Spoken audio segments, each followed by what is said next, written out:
District Labour Council. I want to welcome everyone to the 27th Annual Miners Memorial Day. It's time to remember the people who have come before us and fought and all too often died for the rights of working people. Another union organizer, another union organizer, way over in that union burying ground. A union father burying ground. Big trucks down. Yeah. Well, would you have freedom from wage slavery? Then come join the grand industrial band. Would you from... Many of the miners were blacklisted, and a few years later Ginger Goodwin was hunted down and shot behind Comox Lake because he was such a threat to the mine owners and to those in power.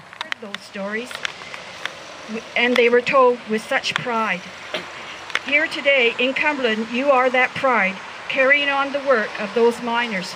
Thank you on behalf of Village Council. Of the coal dust and the gas and flame, and the shadow of death is near to you, and the shadow of death is near below. Well, the families prayed in the firemen's hall for 6 whole days and nights. Well, who's the prophet and who's to blame for the deaths of men? So grieve for the men of the midnight shift who got to blast the coal, and grieve for the families of the midnight men who died in the mines below the ground, who died in the mines below. He lamented George Sawchuk, who was another dream warrior. So here's the poem. I stand with one hand on a wet, uneven rock that marks the grave of Ginger Goodwin at Cumberland Cemetery in the drizzle of a Wednesday afternoon. A meadow hacked out of the rainforest, littered with old and new stone markers, gray cement slabs, and the damp mounds of fresh earth. And here there's not so many graves as I thought, considering the long chain of coal mine disasters that ran south from here 70 miles for nearly 100 years, seen in vast swaths cut across the mountain. One old man in the rain, and maybe nobody knows exactly who, and won't until he dies also. Then 2 graves will decay together. Talk to people, we all know that. And he went to lots of meetings and probably called too many himself. But because he could do all of these things, he was a little different than the man beside him. This difference, plus having a dream, landed him flat on his back under this rainy meadow. The movement of the people who are fed up with their dictatorship, whether it's in Iran, whether it's in Syria, whether it's in Canada. We don't need to get it out. And that is the question of the leadership. Okay? We need a type of leadership, a generation of leadership like Ginger Goodwin. How do you do? Well, you're up against it, broke hungry too. Well, don't be surprised.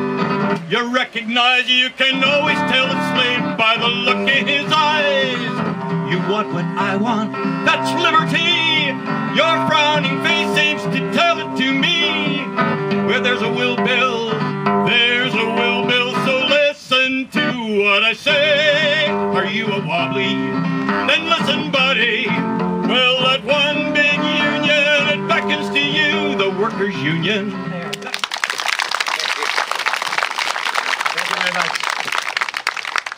Because nothing happens in this labor movement without human beings and commitment and courage. And so I just want to thank the Cumberland Museum Society and the working people of this valley and on the island for keeping this tradition alive and for allowing us all to be here to celebrate today. So thank you so much. You've done a fabulous job. You deserve all of our credit. When you think about Ginger Goodwin and the struggles he went through, Anne had it right. The labor movement that Ginger Goodwin was fighting for was not just a labor movement for coal miners. It wasn't just a labor movement for loggers. It was a labor movement for working people. It was a labor movement that didn't just speak to the conditions of work. It spoke to the conditions of the world. Ginger Goodwin was a pacifist. He didn't believe in war. He didn't believe working people should go off and kill each other in the interest of the employers and the bosses. The planet right now is the right wing. They have nothing to offer the planet.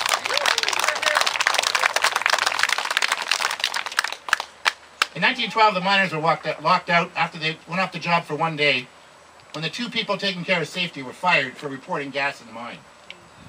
For 2 years, they walked that picket line. Those who lived in company houses were evicted from their company houses. For 2 years, they were busted by the police and carted off to jail. When, by the way, brother, I'm ready to go to jail. It's not jail that scares me. It's the $20 million fine against the teachers union if they walked out illegally that starts to intimidate us. And we have to deal with that issue, but let me tell you, they stopped putting us in jail a while ago. They didn't want to make martyrs anymore. Bottom line was they went on strike for those things. They were harassed by the police. They were put in jails. There were false charges. It was absolutely an attack on those people. These people were fighting for. That's what we're fighting for, and that's what we have to keep fighting for. So thank you for being here today. But as I look around this room or around this cemetery, there's a lot of us who know each other. There are some new faces. Let me just say thank you to all of you for being on the right side of the fight all the time, for standing up, and for making this province what it is today, and making sure that in 10 months from today, just about, that we throw this government of power and put a government in that at least we have a half a chance to get what we need from. So thank you very much. Let's keep up that fight. Thank you very much. Claire Trevena, BC NDP Caucus.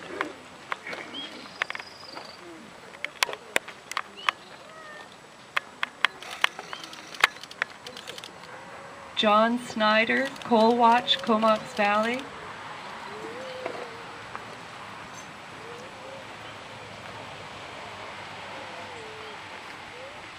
Melody Ferguson, Comox District U, North Island.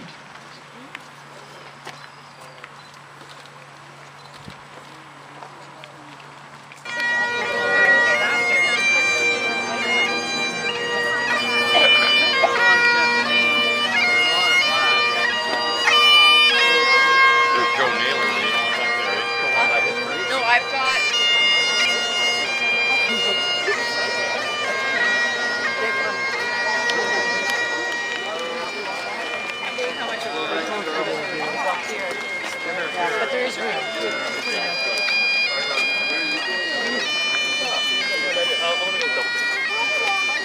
Oh. Lay your bouquet.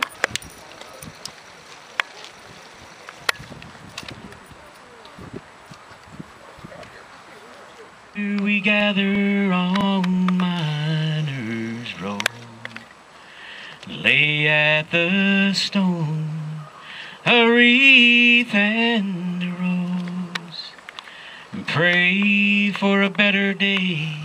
And when it comes around, we'll all be standing on common ground.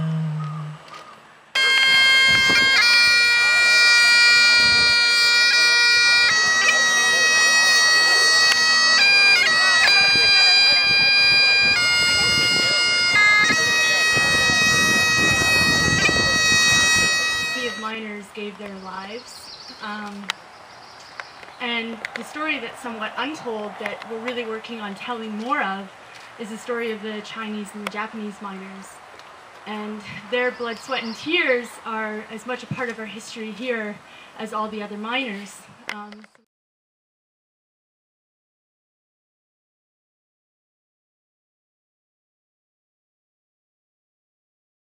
Many other places in Canada and throughout BC, and that is Japanese internment. And so when the Japanese were interned, unfortunately there was a good amount of vandalism done in the graveyard. Wow. At the Japanese mill, a white kid on the crew, till the war came and they shipped them out.